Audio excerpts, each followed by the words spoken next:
Good morning class. 12th class विषय समाजशास्त्र। बेटा, रिवीजन के अंतर्गत आपके लिए कुछ प्रश्नों के आंसर हैं जो आपको याद करने हैं, अपनी कॉपी में सही ढंग से करने हैं, क्योंकि शॉर्ट क्वेश्चन है। शॉर्ट क्वेश्चन हमें जल्दी से भी याद हो जाते हैं और इससे हमें ये पता भी चल जाता है कि हमने इस चैप्टर में क्या क्या पढ़ा है। तो इसमें बेटा सबसे पहला है, अनुसूचित जातियों की प्रमुख समस्याएं क्या हैं। यानी कि जो अनुसूचित जातियां हैं, इनको निम्न जातियां या दलित वर्ग भी कहते हैं, उनकी प्रमुख समस्याएं क्या है। तो हम देखते हैं कि बेटा ये जो जातियां हैं, जो निम्न जातियां हैं, दलित वर्ग है, ये लोग जो है प्राचीन समय से ही जो है बहिष्कार के शिकार रहे हैं। इनका जो है सामाजिक पिछड़ापन इनमें जो है प्राचीन समय से ही देखने को मिलता है। तो इनकी सबसे बड़ी समस्या ये है बेटा कि इनको जो है सबसे पहले छुआछूत के भावना का शिकार होना पड़ा। हर जगह इनका जो है इनको अपने से दूर रखा गया। आज भी इनकी गाँव में जो है दलितों की अलग बस्ती होती है। तो बेटा सबसे पहली समस्या क्या है इनका कि सार्वजनिक स्थानों का उपभोग नहीं कर पाते हैं ये लोग जैसे मंदिरों में जाना, वहाँ पे जो है प्रतिबंध लगा दिया जाता है कि नहीं जी, दलित लोग नहीं आ सकते हैं। फिर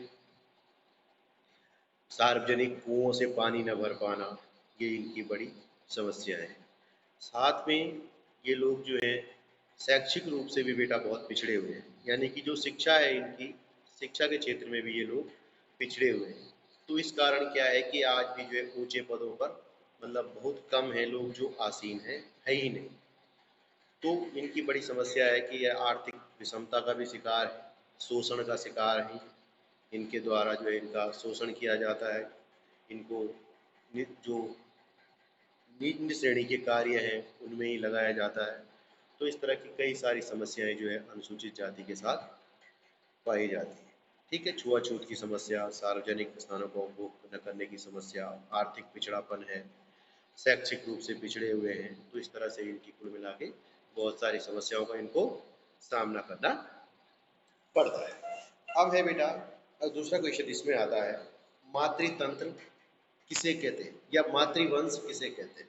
ठीक है, तो सबसे पहली बात है कि मातृवंश अर्थात माता की पीढ़ी से वंश का निर्धारण होगा। मतलब इस मातृ वंश के अंतर्गत जो है वंश जो है माता के नाम से, ठीक है बेटा, मातृवंश में जो है वंश किसके नाम से चलता है, माता के नाम से चलता है। इसमें परंपराएं, उत्तराधिकार सब माता के, और माता के बाद जो संपत्ति की अधिकारी होती है वो उनकी बेटी होती है। मातृतंत्र में जो है संपत्ति का अधिकार जो है, मतलब मातृतंत्र में सब कुछ परंपराएं, पीढ़ी, वंश का निर्धारण जो है माता की तरफ से होता है। ठीक, जब माता जी के बाद जो संपत्ति की उत्तराधिकारी होती है वो होती है बेटी। ठीक है बेटा, अब है मातृतंत्र। मातृतंत्र क्या होता है, मातृतंत्र में जो है इसमें स्त्रियों की सत्ता का प्रभुत्व होता है। यानी कि वो जो है पुरुषों के समान भूमिका निभाती है। ठीक है बेटा, लेकिन आज ऐसा कोई समाज नहीं है जहाँ स्त्रियों का प्रभाव हो, लेकिन आज भी जो है मातृ वंश अवश्य पाए जाते हैं। ठीक है बेटा, तो ये है, स्त्रियां जो है इसमें अपनी माताओं से उत्तराधिकार के रूप में संपत्ति प्राप्त करती है, परंतु उनका अधिकार उस पर नहीं होता। ठीक है, मतलब मातृ तंत्र ये है कि जिनमें जो है स्त्रियां अपनी माताओं से उत्तराधिकारी के रूप में संपत्ति प्राप्त करती है, परंतु उस पर उनका अधिकार नहीं होता और ना ही सार्वजनिक क्षेत्र में उन्हें निर्णय लेने का कोई अधिकार होता। तो कहने का मतलब है कि मातृतंत्र में जो है वंश माता के नाम से चलता है। ठीक है, बच्चों का पालन पोषण माता के घर पे होता है, विवाह के बाद पति को पत्नी के घर में रहना पड़ता है। ठीक है, पति का स्थान मतलब द्वितीयक होता है। ठीक है बेटा, परिवार की सत्ता पत्नी पक्ष के किसी पुरुष के हाथ में होती है। यानी कि जैसे किसी की शादी हो गई या मैं हूँ, कोई भी है, किसी लड़के की शादी किसी घर में हो गई और वो मातृतंत्रात्मक परिवार है, तो उसमें जो है उसकी पत्नी का अधिकार पहले है, उसकी पत्नी के अनुसार ही जो है उसकी माता से पत्नी को जो है संपत्ति का अधिकार मिलता है, लेकिन वो उसका उपभोग नहीं कर सकती। कहने का मतलब है कि उसका अधिकार नहीं होता है। उत्तराधिकार के रूप में संपत्ति तो प्राप्त करती है, लेकिन उसमें उसका अधिकार नहीं होता। और जो मातृतंत्र में है उसमें जो है परिवार की सत्ता स्त्री पक्ष के किसी पुरुष के हाथ में होती है। ठीक। अब है बेटा परिवार। परिवार किसे कहते हैं? परिवार एक सामाजिक संस्था है जिसमें माता पिता भाई बहन, ठीक है, सभी जो है दादा दादी मिलकर जो है एक साथ रहते हैं और सभी एक दूसरे के प्रति उत्तरदायित्व की भावना से परिपूर्ण होते हैं। तो परिवार के कार्य क्या होते हैं? हम ये भी सोचने वाली बात है कि हम अपने को ही देखें कि हमारा परिवार हमारे लिए क्या क्या करता है।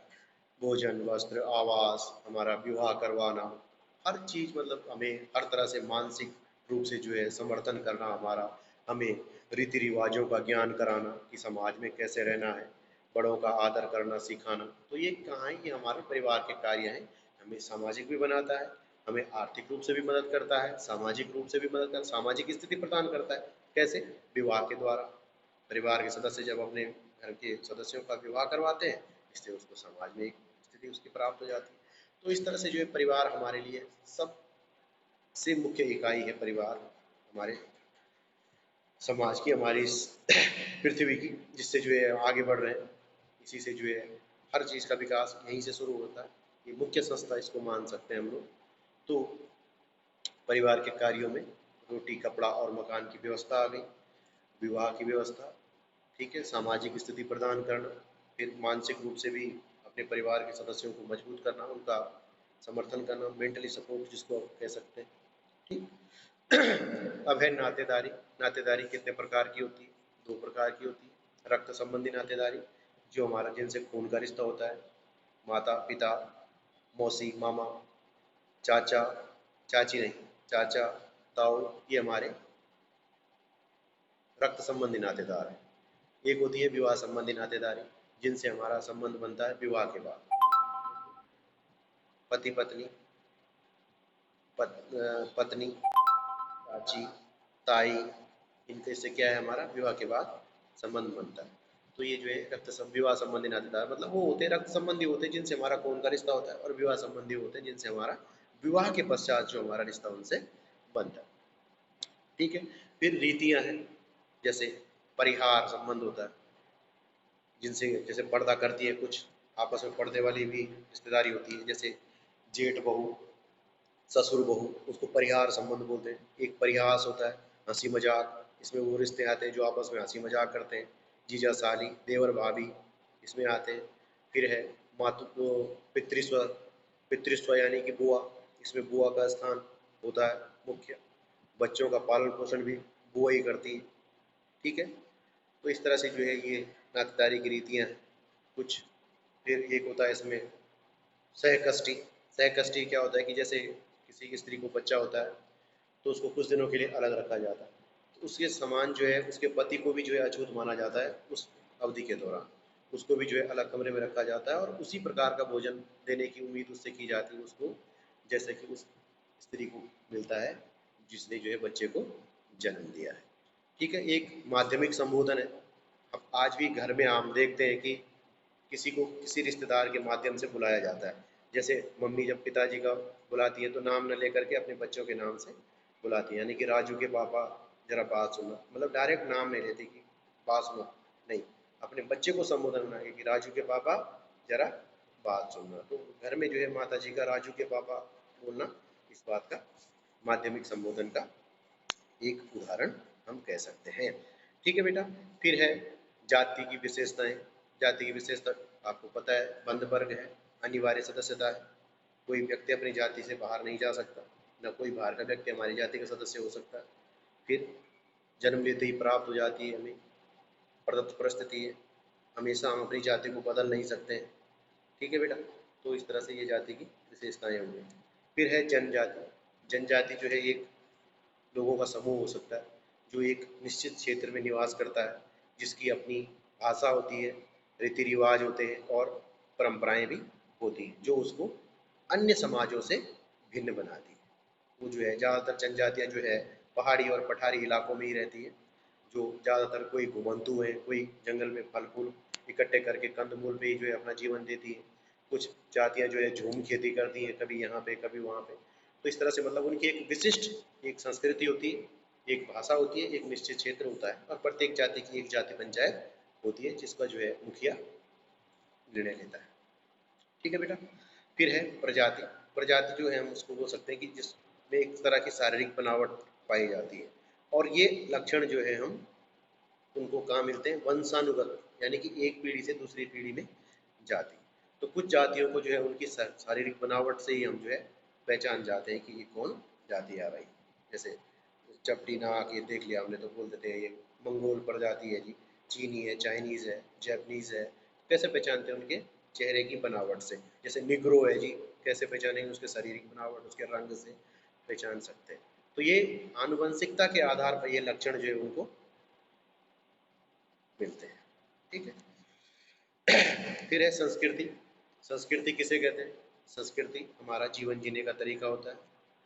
इसी के अंतर्गत हमारे रीति रिवाज, परंपराएं, जितने भी मनुष्य ने अपनी सुविधा के लिए जो भी वस्तुएं बनाई हैं, यानी कि जिसको हम सभ्यता भी कहते हैं, वो सब जो है हमारी संस्कृति के अंतर्गत आती है। खान पान, रीति रिवाज, पहनावा, जो भी हम सुविधाओं का उपभोग कर रहे हैं। आज के लिए